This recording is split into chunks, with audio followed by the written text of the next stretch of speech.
Let's talk about the difference between stitch length and stitch density on the Pfaff Creative Icon sewing machine. So I've picked up one of the stitches that we actually used in our Pfaff Stitching Cosmos online course. This is a fun course that you do so many different things with decorative stitches, over 18 different presser feet, and you have a lot of fun exploring this machine. So this is the stitch that was used right here on the machine.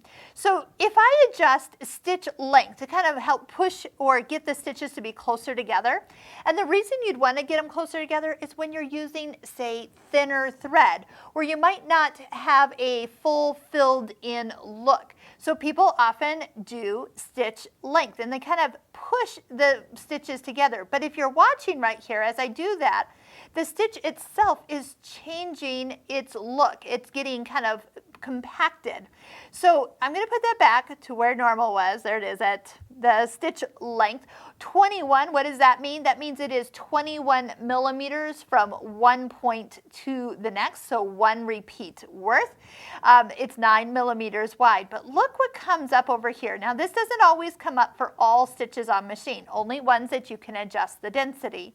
So if you're using some thinner thread, which I usually do use something more like an embroidery weight, which is a little thinner, I'll often come over here with my density change. Now watch as the size of the stitch doesn't change. But what it did do is it made my screen a little bit more fuller or denser. See how it's getting even more white?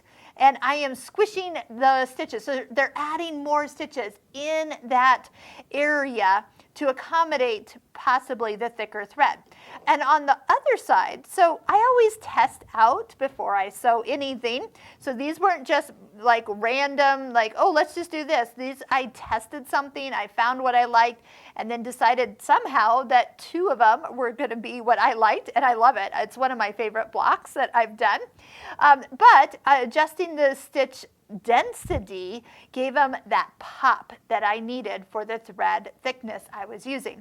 So if you were using a thicker thread, maybe you're choosing to use something that more of a quilting weight, which can often be a thicker thread, and it's stitching out and piling up like it's too close together to actually move your fabric, that's when you would adjust the density the other way. So by making it just a little longer, it allows for the thickness of the thread to still fill in nicely without gaps, that's my goal, but not to get so piled up it can't move the fabric. So find that happy medium.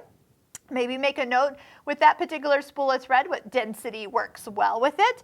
And for next time, there'll be less testing every time you sit down to use that specialty thread.